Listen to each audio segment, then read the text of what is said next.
Welcome to The Connection Code, a podcast where we explore the relationships that make your life and work just a little bit better.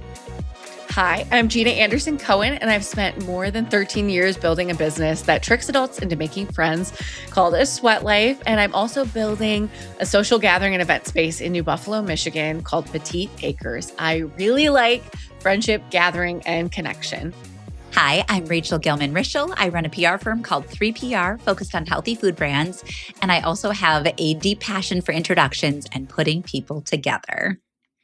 And Rachel, yes, Jeana, your guest. We've had this lined up for a while, and I'm so excited for everybody to meet your niece. Yes. So our guest today is my niece, Lily Engelbret, who is fantastic. She is 12 years old. She's in 6th grade, and she's autistic. And she really wanted to come on the podcast and tell people about her experience, maybe clear up a few misconceptions, and also just help people have a more full viewpoint of what it means to be in her shoes. So I thought this interview was deeply special, and she inspired our big question.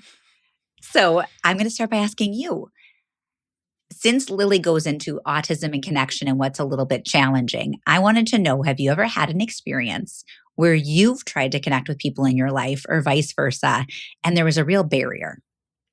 Yeah, absolutely. I think until I got to college, I love making friends and connecting with people, but there was sort of an unlock when I got to college about connection, conversation, and curiosity. Until college, I think I looked at conversation as an opportunity to talk and an opportunity to share a story and hopefully get a laugh. And in college, I kept kind of catching myself doing that my freshman year. And then I would stop and ask myself the question, Jeana, have you asked a question? And so I got very focused on not igniting, because I was always a curious cat, but following my curiosity, getting curious about people, asking questions. And that really became the source of connection. So it was almost like up until that, there was almost always this like anxious knot in my stomach of like, ooh, when am I going to get a chance to tell this story? Ooh, when am I going to get a chance to talk? Especially in those like larger group hang dynamics of high school, where you're sort of sitting in a circle and it's like hopscotch. like I'll jump in when it's my turn. I'll jump in. And when you jump in and it doesn't land, it is a bummer. Yes. I give you a lot of credit for that self-awareness, being that we both know many adults who I don't think ever had the breakthrough of asking questions is the key to connection. Mm-hmm. So to be in college, be like, wait a minute, I'm going to reframe how I do friendship and make sure that I'm pausing and being interested in other people, not just waiting for my moment. I think that's amazing. I think sorority recruitment honestly did it for me. Because it is being the one rushing or asking being the one rushing. Okay. Yeah, being the one. I think both rushing and being on the other side, it is an exercise in asking questions, and then you are later trained in asking questions and in like how to join a conversation. It is formative. I think every adult should go through rush training so that it's friendship speed dating. It's friendship speed dating, and it is Greek system or not, whether you like it or not. I do think the tools that are taught to mostly young women, because I don't think guys get training for rush. Paced. Yeah, they do not. I think though they're very helpful, but they also could do that earlier in education. Okay, Rachel, what about you? Did you ever have a hard time connecting? Yes, I actually took some notes about this because it really brought something up, which also dovetails with Lily. So from 8th grade to 10th grade, I was on growth hormone. I was very, very small. I've mentioned before, I really couldn't grow without medical intervention.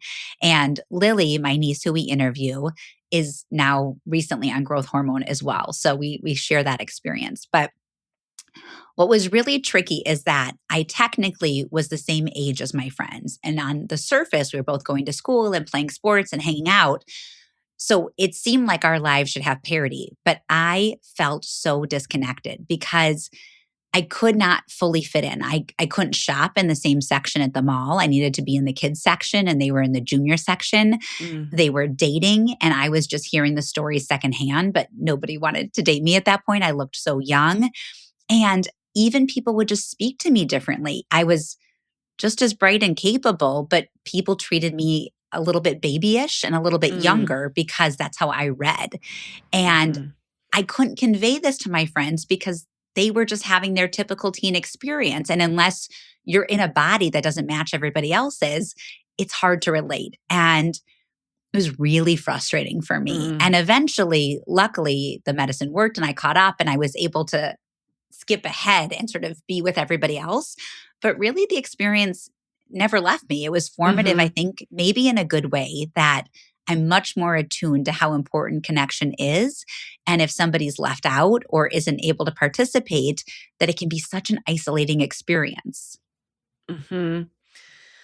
It feels so bad as a kid to feel different, and it Yes. isn't bad, but it feels bad. Yeah, and now as we're saying this, we're going to jump into this interview with Lily and she talks about having being autistic and masking where you kind of hide the autism all day long. And so people don't know, but on the flip side, she is very petite and so people do see that. So she's kind of fighting a battle on two fronts Mm. and that's exhausting. Oh, well, Lily is lovely and sunshine, and if you want to explain to anyone what it's like for a child, a middle schooler specifically with autism or who is autistic, play this interview for them. Yes, let me give a 2-second overview. Yes. So, my sister Laura, who is my best friend who's been on the podcast, this is her firstborn daughter, Lily. Um, Lily is articulate and bright and curious and talented. And last June, we found out she's also autistic. And our whole family has wrapped our minds and arms around how to support Lily and be there for her. But we're learning and it's imperfect. And so I think Lily's willingness and interest in sharing her story is such a gift. So here she is. Hi, Lily. Welcome to the Connection Code. Hi, thank you for having me. I'm so excited. I think I'm even more excited. When you expressed interest in coming on the podcast and sharing your experiences, I was really touched. And today's theme is about autism and your experiences, which I think people will really love to hear firsthand what it's like. So, to begin, what does autism mean to you? I think there's a lot of definitions of autism, but for me, autism is the way I interpret the world around me and how I show up for other people. Wow. I This, know. well, I guess, Lily, that was so lovely. And we're really interested also in what was it like when you were diagnosed with autism? I was very surprised, and so were my parents and my family, but they were very supportive, and it was really scary because we didn't know what we were looking for when we did the diagnosis.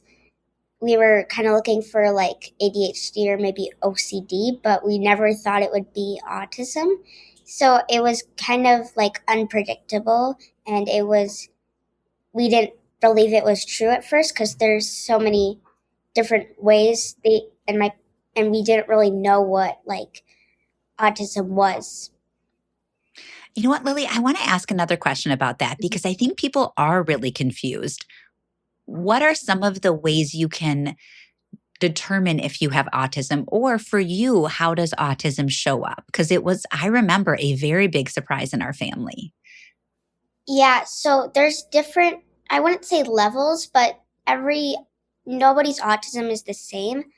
I have more high functioning, which means I can talk, I'm verbal, and I um, am capable of um, just, it's kind of just easier for me to speak to other people. But autism is a variety. So, like, my dad and my mom have students who they teach who have autism, and a lot of them are nonverbal, and some of them um, just have some more trouble at certain things than I do. And I think it was a surprise for my parents hearing my diagnosis because they were comparing it to their students. Mm, yeah. Wow. And for you, I guess, what was it like internalizing that diagnosis? Because now I know it was a surprise initially. What was it like the first time you said, I have autism? It felt really cool to say to other people that I had autism because I was obviously nervous too, but Mm-hmm.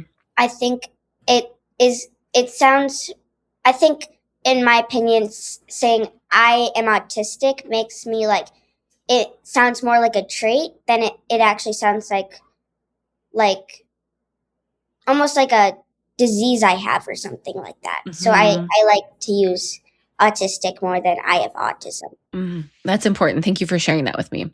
Mhm. Yes. I mean, Lily, you've come a long way because I think we found out almost a year ago. Mhm. And I'm just wondering today, with kind of a year of this under your belt, what it feels like for you and what you've learned about it.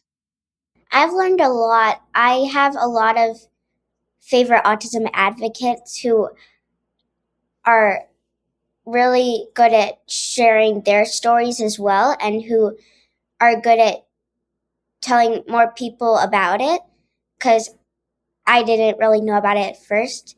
But now that I know a lot more, I think I can say, like, oh, that sounds like me, or no, that doesn't sound like me at all. And I can see how there's different traits that I have. Mm. So Rachel and I talk a lot about connection on the connection code, and I'm curious, how do you build connections as a person with autism? It's really hard for me to make new friends and to connect with people when I have autism because I have a lot of special interests and I could talk about them all day, but not everybody can, and sometimes that's difficult for me. I also seem like it's kind of funny because I have a lot of friends that are autistic and have ADHD or have a diagnosis of some sort, and I don't try to like look for that, but it end up it I end up having friends like that, and we are in kind of like the same boat altogether. Mm. Do you think that you've gravitated towards people who also have that diagnosis because you have a common language or you understand each other more? Is it just easier? Yeah, I think so because I think they understand what I'm going through and I understand what they're going through, and I think we kind of just build off of each other um, ideas and ideas of friendships, and we really connect. You said that you have a lot of special interests and you could talk about them all day. Can you share one or two? I don't know if this is copyright, but I really like SNL. You could talk about You can talk SNL. about SNL. Yeah, you I could talk really about like Marcelo Hernandez. it. Yeah. Me too, Lily. Yeah. And I like to, another trait of autism is I like to react, or not react, but copy or recite what they say. And I do that to like funny things or funny movies or TV shows or like lyrics that I think are really funny. So I like to like use them without background knowledge or people have no idea what I'm talking about, but it just makes me feel really happy. I mean, if I can brag about you for a second, you have an incredible memory. So you can say all these skits from perfect recall, but you're also really good at crocheting and violin and dance. And so the question beneath all that is, do you think that sometimes the autism gives you a little bit of a superpower or an advantage because you can have this incredible focus? Yeah, I think I concentrate really hard and if it's something I believe in really strongly about.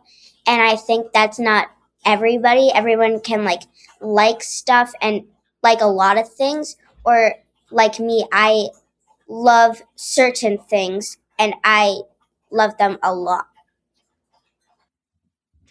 I like that. You love hard. Tell us, is there a specific Marcelo skit that you like a lot? I speak Spanish, so I can Mhm. really relate to the inventing Spanish because a lot of their words don't make sense. Like a lot of words are either a boy or a girl, and it's just kind of funny to reenact that one. I kind of want you to do it. You don't have to. You can if you want. Okay, yes, yes. Looking good.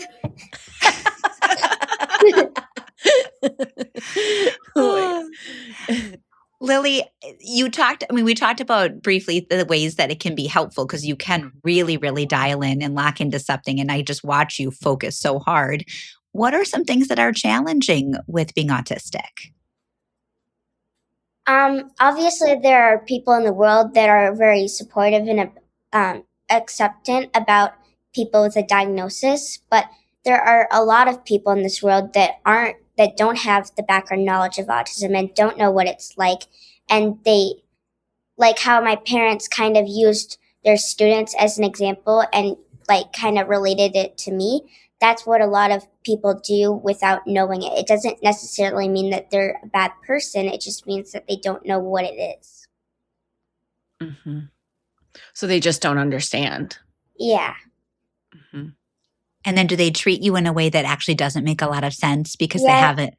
Yeah, they treat you a lot of times. I don't know if it's just because I'm short, but they act like you're a lot younger than you are. They don't know that you're capable of speaking, or they almost treat you like you're non-human almost. Mm. Oh. Well, I have to tell you, you're more well-spoken than some adults we've spoken to on this podcast. That's true. That's true. Yeah. So they are making some bad assumptions. Can you tell us some assumptions and maybe misconceptions that people have about autism? A lot of times it's like black and white, where if one autistic person flaps like this or stims, then another person stims exactly like that. Or if one person is nonverbal, they think another person is nonverbal. And autism can look in very different ways. Mm-hmm. Can you explain for the listener who maybe doesn't know what stimming is, what a stim is? Stimming is a use of repetitive motions that feel good. Like, for my stimming, I like to use fidgets, as a lot of people do. It can look like biting nails. It can look like flapping your hands up and down. It can look like spinning around or like fidgeting with objects and stuff like that. Mm-hmm. Yes. And Lily, I mean, through your experience, and I love you so much, and I've been along for your whole journey, I'm learning a lot more about how girls are not always diagnosed and that it's overlooked by professionals because of masking. So, can you tell us about what masking means and what it looks like in your life? Masking is when you try to hide your autism, basically. Like, that is the definition. It's like you don't want other people to make those assumptions, so you try to hide your actual identity, and it is really hard and painful for me and for a lot of girls, because there's so many high expectations for us, and it's always hard to like accomplish them. And it's almost like when I'm in class and like someone next to me is making a really loud noise, which hurts my ears, that's when I masked. Like, if I don't mask, I would scream at them and I'd be like, hey, stop it. I hate that. And I would get very angry, but I know I can't do that in a class environment. So when I mask, it feels like, they're making a really loud noise.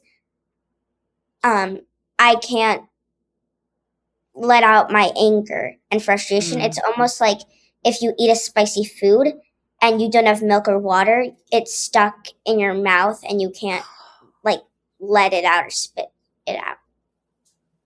That's a really helpful way to think about it. It really is. Yes. It really is. It's like You were saying that and I was like, oh my God, that's so, or like feeling sad and not being able to cry. Yeah. Is it what I thought of too. That's Lily, that's so helpful. When you get home from school, do you feel like you let out some of the emotions maybe you were feeling during the day? Yeah, especially like when I was at my diagnosis, my my teachers also were involved in the diagnosis. They were like, I don't see anything wrong with her at school. I think she's totally fine.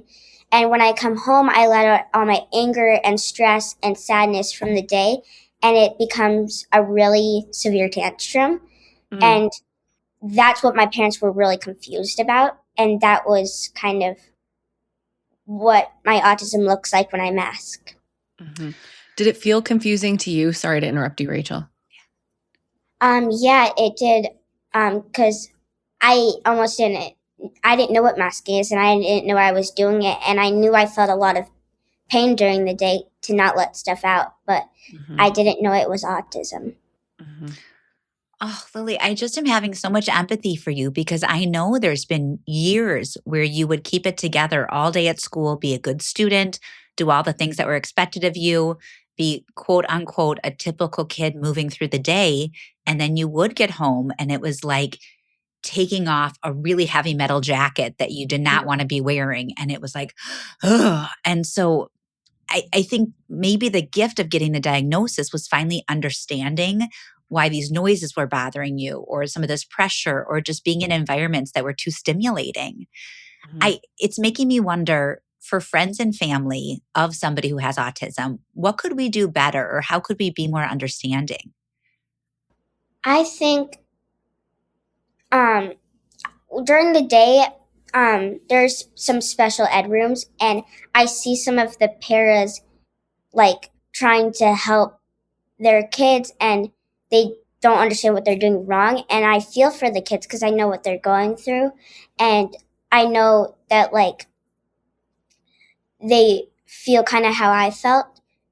And I think what paras and Oh, can you teachers, explain what a para is for people who don't know people that help someone with a diagnosis or just someone who needs extra help, in a school? Okay. yeah, Mhm, or moms or dads. And I think what they can do is they can. I don't think that they should ask like what's wrong because maybe they don't know what's wrong. Like I didn't know what was wrong with me at school, so instead I think they can ask what would help right now. mm.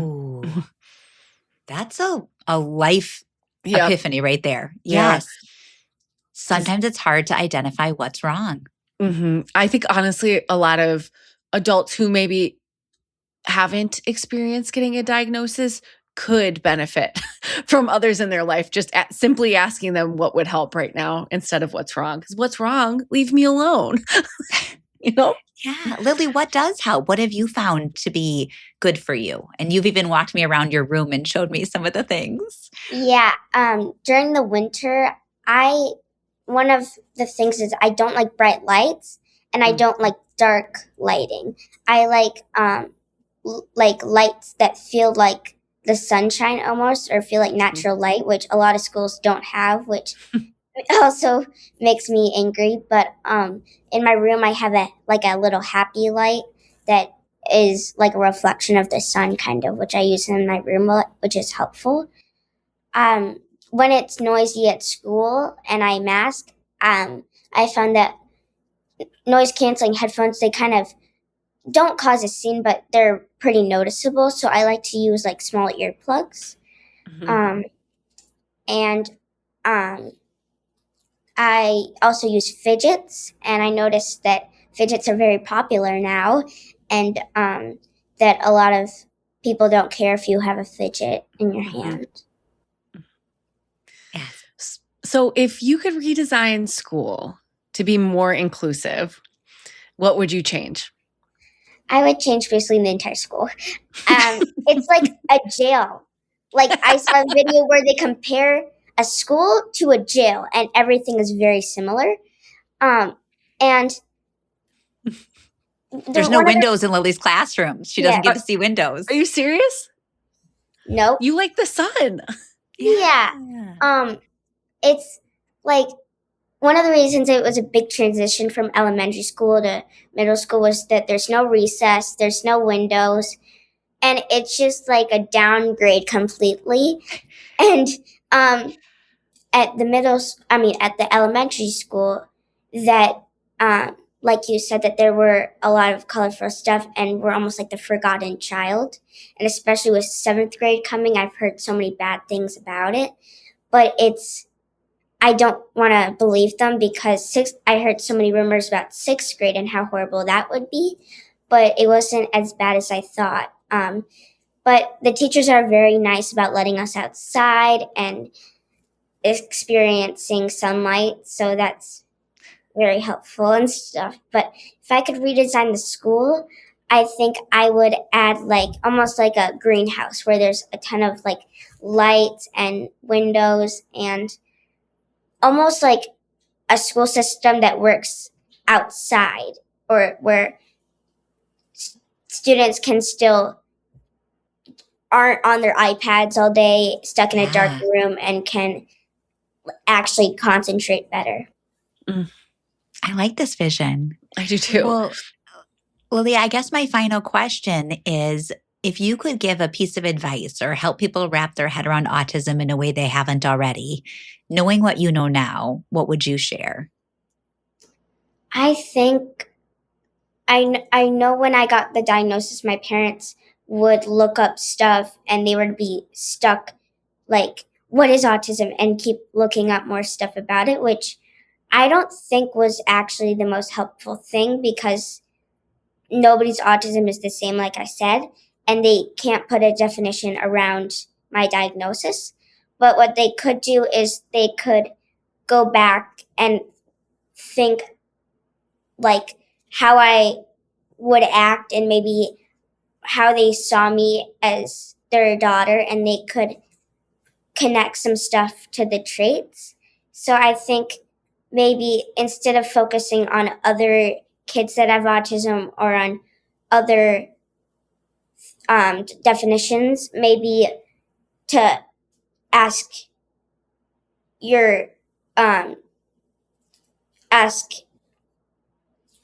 what you haven't told me about what it's like for you to live in this world. Tell me more about how you interpret life. Yes. So you're saying, if I'm hearing this right, that every parent should really try to understand that their kids' autism experience is unique, and that looking up things online could take you in weird directions. It's really about how your kid feels and what their day-to-day is like. Am I hearing you correctly? Yeah. Okay. Lily, this has been really wonderful and eye-opening, and you are the sun yourself. So thank you so much for joining us. Yes. Is there anything we didn't ask that you want to say, babe? I don't think so. I think that's good. Well, thank you for sharing and being so generous. I think a lot of people will really benefit from hearing your words, and I'm so grateful. Thank you. Love you. Bye. Bye, Lily. Bye. Rachel, thank you so much for bringing Lily. And Lily, thank you for being here. That was incredibly informative. Honestly, she should go on a speaking tour. Oh, Jeana, thank you. When I posed the idea of, do you mind if my 12-year-old niece comes on the podcast to share her experience with autism, you were an immediate yes, because you're amazing. And Lily was more poised and articulate than I even anticipated. And I know how great she is. I thought that was a beautiful conversation. And I really do hope it reaches the ears of people who can benefit. Yeah. I just honestly, I hope Lily comes back on. I hope we hear from her in a couple of months, and she could maybe do like a little segment if she wanted. A special expert for us. Yes. Yeah. Well, Rachel, do you want to do show and tell? I do. Let's dive in. Okay, Jeana, I thought this was a very fitting show and tell item. So there's a story that's making some waves in the media world. It was in the New Yorker, I think last week, and it's called The Life and Times of an American Tween. And the writer, Anna Wiener, shadowed, I think for an extensive period of time, a 12-year-old girl in San Francisco named Mira, who's awesome. And she just goes really deep into Mira's life and social circle and family dynamics. And she manages to capture that very ephemeral feeling of being on the cusp of a next stage. Like 12 is like right there on the bubble before you're 13 and then you're officially a teen. And there was something so special about hearing how Mira connects with her parents and her sibling and her friends, and the way they're at a middle school dance and the girls are on one side and the boys are on the other side, and never shall the two meet. I just thought it was, if you are interested in this sort of thing, a really well done article that's a portal into the mind of a tween and where Gen Alpha is going. And I think if you're trying to connect to a younger generation, this gives you a lot of food for thought. Oh, I had such a flashback to middle school dances in a middle school gym. Yes. Dark, and it's at maybe 6 p.m. on a Friday. You know what I love when an author or when a writer goes deep on a topic, or even like you could call this like an ethnography if you wanted. Like this is a subculture. Yes. I think that's so interesting to me. I can't wait to read this. Mira, what do you think, Rachel? What do you think was the key to making friends as a tween? Jeana, if I had this answer, I would write a best-selling book. I am girls, really, really trying to help my kids with this. I think there's two things. There's luck and there's skill. The luck is like you just don't know the grade you're going to get. Sometimes somebody who's such a good fit for you or a group of kids that are a great friend match land in your grade and you're just lucky. Yeah. And then there's some kids that are really skilled. They ask questions. They're a fun hang. They bring good energy. They don't have drama. They're in a good mood.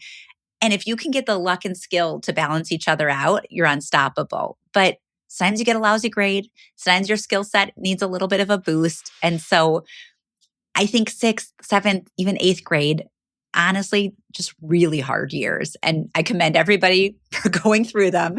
Yeah. I've interviewed so many friends of mine and only 2 girls I know. And I probably asked 50 people, only 2 like junior high. And one was the queen bee. Yes. Oh, there you go. That's it.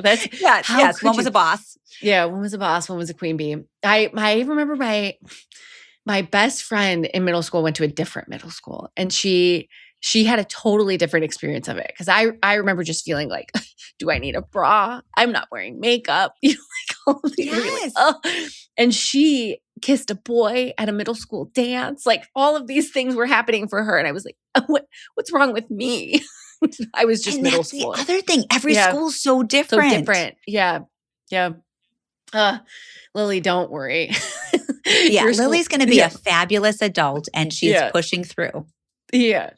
I can't wait to read that, Rachel. Thank you so much for sharing it. This has been another episode of The Connection Code, a podcast about friends, connections, work, and everything in between. This is a production by 2 friends, Rachel Gilman-Rischel and Jeana Anderson-Cohen.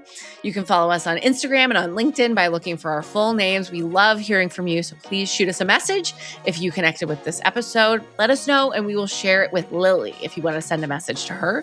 Thanks to Lily for being on this episode, and thank you to Ben Cleaver for editing. Thank you, Lily and Ben. Bye. Thank you. Bye.